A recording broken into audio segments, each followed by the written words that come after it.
another reading vlog.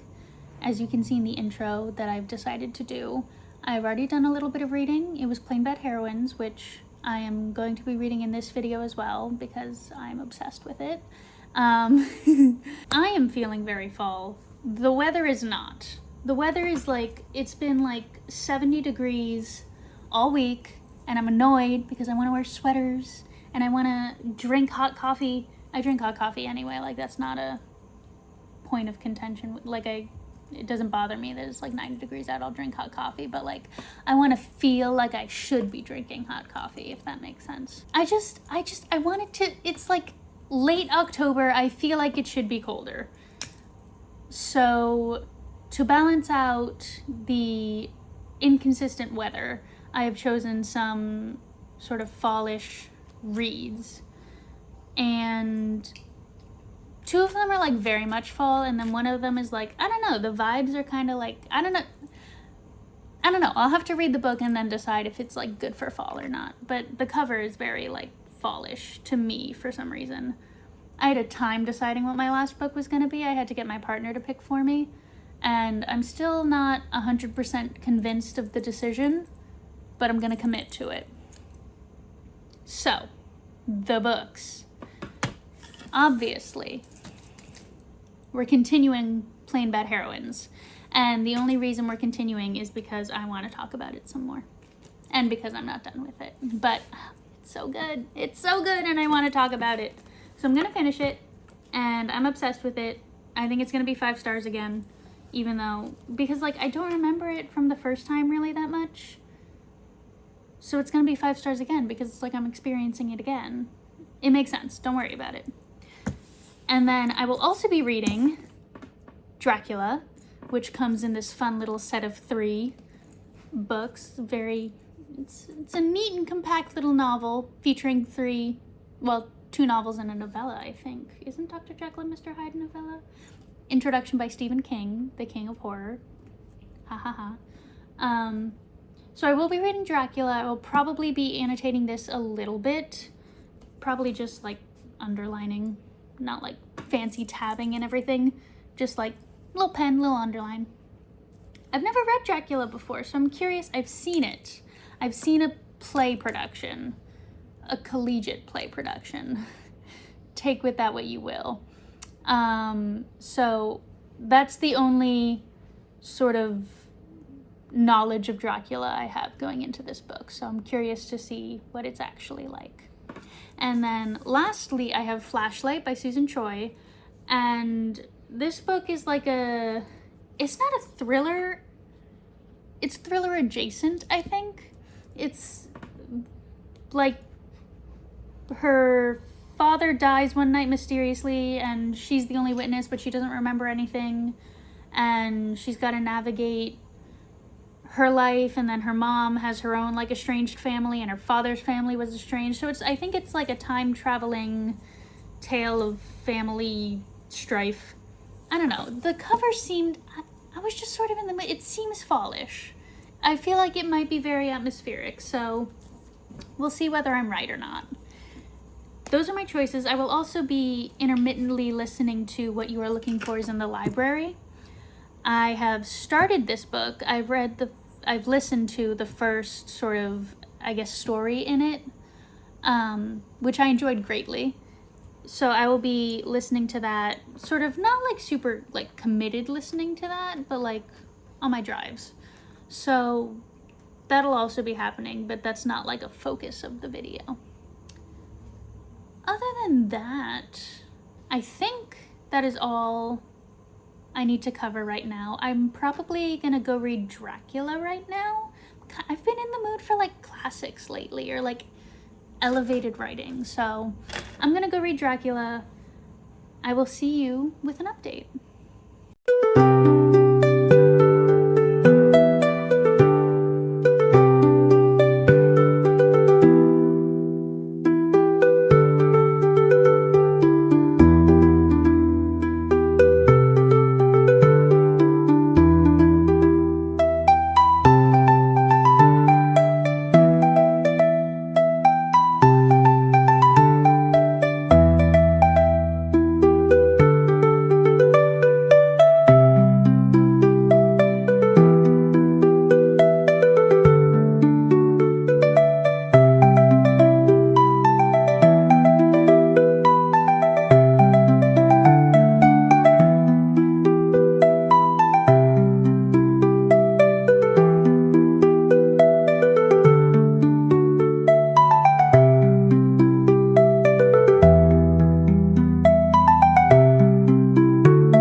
It is time for a reading update.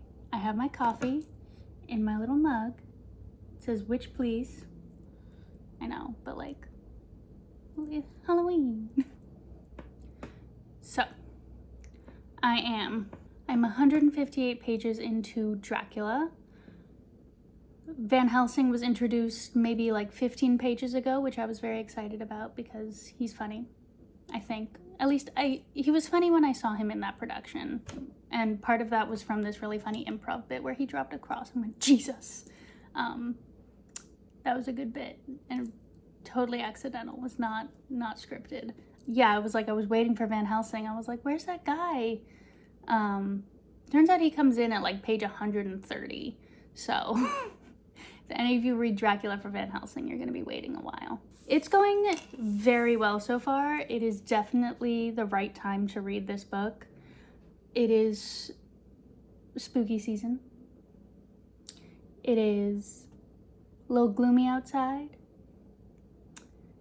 I am in the mood for something that's not gonna like scare me, but like something that's gonna like, you know, sort of like put me in suspense. You know, like creep me out a little bit, but not like a lot. Because like I know the story of Dracula, but like reading it is like, whoa, this is actually kind of good. No wonder it's a classic. I also think it's funny that like I'm thinking when I read classics, a lot of the time I'll think about like what it was like when it came out, like what the people's reactions were, because a lot of it was released, I don't know about Dracula, but a lot of like novels, like Charles Dickens novels and like The Count of Monte Cristo were released by chapter.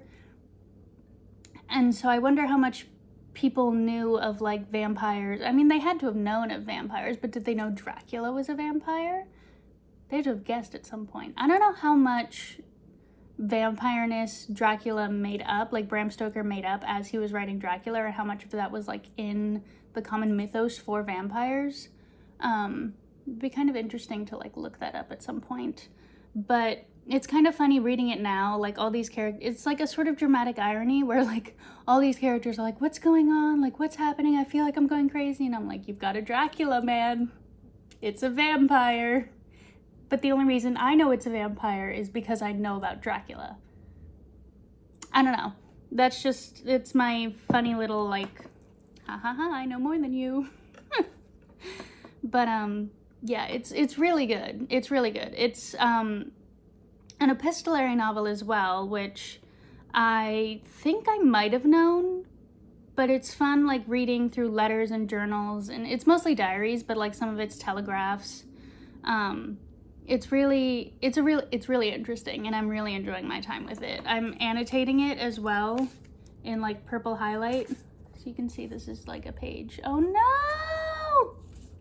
Okay, well that's unfortunate. Oh dear.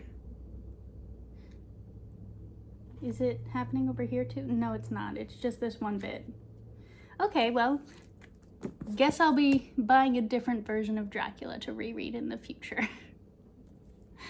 I mean, it is a mass market paperback, so I'm not shocked. I'm just a little disappointed.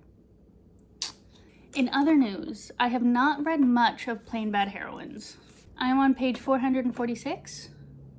It's still so good. I've just been in a Dracula mood. That's all I can say, is like, this is a really good book. I can't take Dracula places because I'm highlighting and I don't want to like tote a highlighter with me, because what if I lose it? It was an expensive highlighter. And then I feel kind of pretentious like reading a book and highlighting it. And also I have a dog on a leash with me, and he's a menace if you want to try and highlight something. So for a variety of reasons, I've not been bringing Dracula with me places, but I have been bringing Plain Bad Heroines, and I've gotten a little bit of reading done on Plain Bad Heroines, which is, it's so good, but like Dracula is just, it's so quintessential for I think this season that I'm prioritizing Dracula. I've not even gotten started on Flashlight, so don't ask about that. Other than that, I think those are all my reading updates. I have been listening to What You Are Looking For Is in the Library. I'm almost at the end of the second story with Rio, and it's really, it's a good book as well. Like, it's cozy, but it's also like necessary. The only thing I don't like about that one is how they keep describing the librarian. It makes me uncomfortable. Probably for good reason. Like, don't call a person the Stay Puft Marshmallow Man. That's just rude. Other than that, sort of like fatphobic, sort of unnecessary. I feel like it's unnecessary, honestly. I don't think it's necessary to the book to mention that the librarian is a large person. Who cares? That's what they keep saying. They keep saying she's large. She's not fat, but she's just enormous. And I'm like, what does that mean? But other than that, if I can look past that, I think it'll definitely take down my rating a little bit, but looking past that, it's pretty good. So, yeah. I will see you later.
It is several days later. It is actually Halloween today, so I'm wearing my spooky skull earrings and my spooky shirt. I have a couple reading updates for you. I have finished Plain Bad Heroines. It was fantastic. I rated it 5 stars, as I knew I would, because I've read it before and rated it 5 stars. And it held up. It was so good. The ending was kind of ambiguous, so if you're not into that, be aware.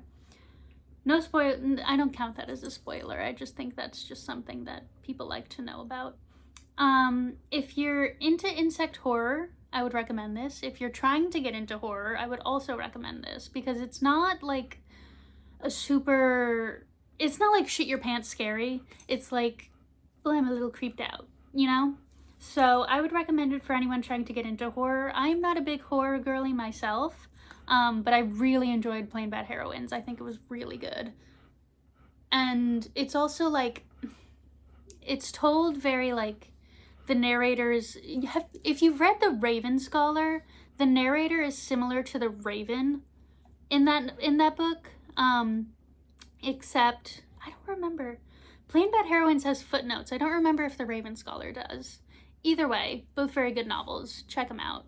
And I have gotten a good way through Dracula as well. I'm on page 279, I believe. So, like 150 more pages to go in my version. But it's going very well so far. You know, they're just about to try and kill Drac for the first time. That's my motion for a stake. I don't know. I guess it doesn't go well because there's still so much book left. But I'm running out of ink in my highlighter because I've been highlighting so much. It's just one of those books where it's like, I've been highlighting like bits of vampire lore, bits of like well-written things, funny parts. There are funny parts in this book. I've been highlighting everything that I find like interesting or memorable or should be remembered for later parts of the book. And also nature imagery. There's not as much as there was in Frankenstein, but there's still some good stuff in Dracula. And then I should let you know, I changed from Flashlight to The Imposter King because I don't know, I didn't start Flashlight at all, but for some reason I just wasn't feeling it. So I changed to The Imposter King, which is this ancient Mesopotamian based, inspired sort of story where this guy is about to be executed and then he's taken away to pretend to be king and hijinks ensue, essentially. That's pretty much all that I know about the book right now. I'm like 30% in and I'm like, yeah, he's pretending to be king. King's gonna die, but he's gonna die instead. It's a whole thing. So that's where I'm at right now. I'm probably gonna end this vlog soon. I think I'm gonna read more Dracula, and if I don't finish it by tomorrow or Sunday, I'll just end the vlog. So, also I made cookies. They were delicious. They're all gone now. I made them like 2 nights ago and they had no more, no mas. So yeah, I think that's all. I'm looking forward to a very spooky night, reading a lot of Dracula. All right, I will see y'all later.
to the last reading update for the vlog.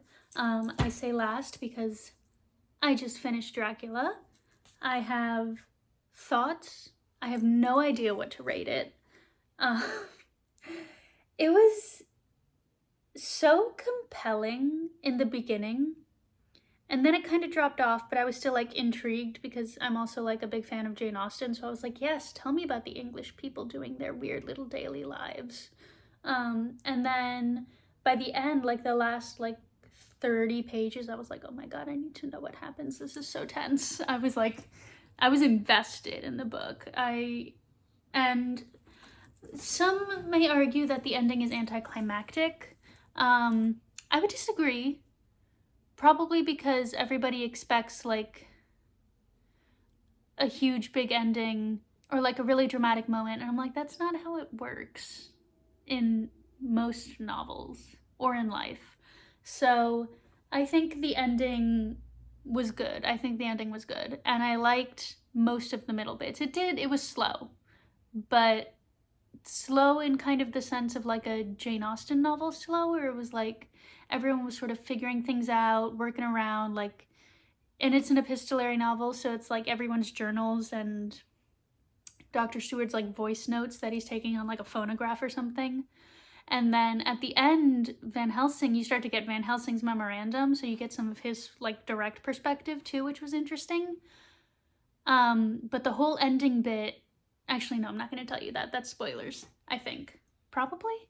It feels like spoilers. Anyway, but yeah, I think I liked it. And I am sad that it's over.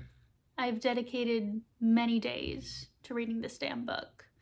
But I am a little sad that it's over because it was really good. I still have no idea like what to rate it. Like, I just can't. It's the dog snoring next to me. I don't know if you can hear that. Yeah, I have no idea what to rate it. I don't know. I mean, I liked it, but I don't know if it was. I don't know how much I liked it, if that makes sense.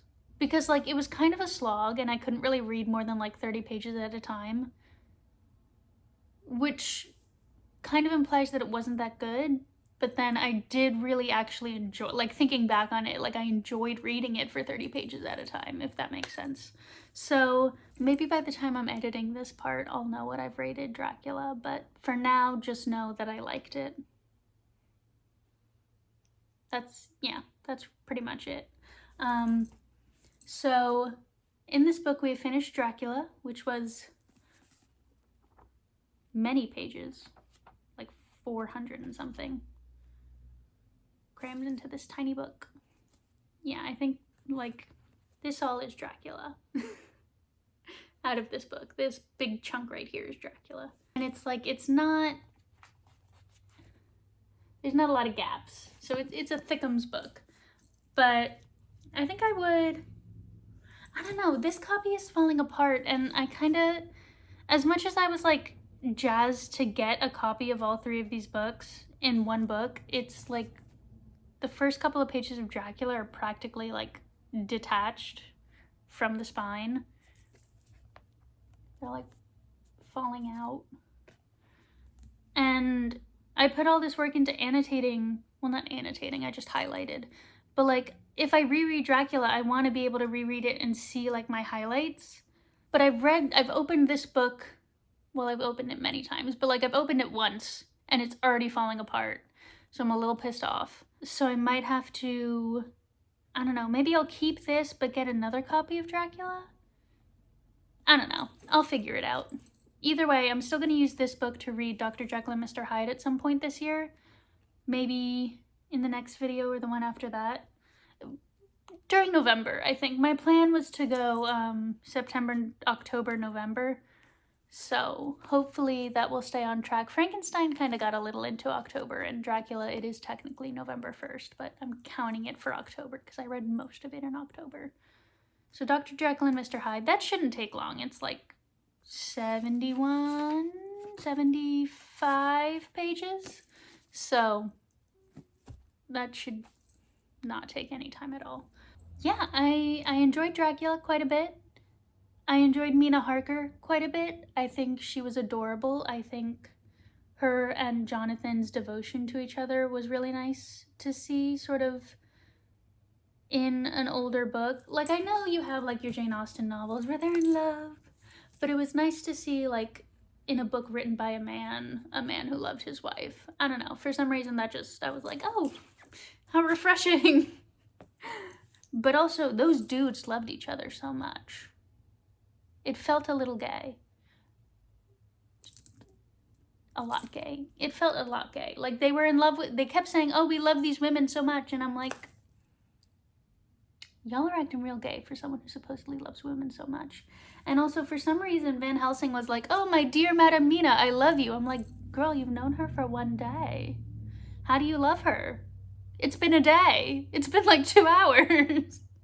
So I don't know if that was just like to move the plot along, because they all needed to have like sufficient reason to go defeat Dracula. Like Arthur had enough reason because of Lucy. And I guess Dr. Seward and Quincy Morris technically had enough reason because of Lucy, but by the end they were all like, yes, we love you, Mina. Mina, our beloved. You've known the woman for a month, at most, and you are all riding to your death for her. I mean, I love the devotion, but like it feels a little unrealistic. Other than that, fantastic. Very good. Loved it. Will probably reread it. So, but yeah, that is all I have to say. Well, that's probably not all I have to say. I probably have more thoughts, but that's all I have to say for now about Dracula. That concludes this reading update and this reading vlog. I will see you all in the next one.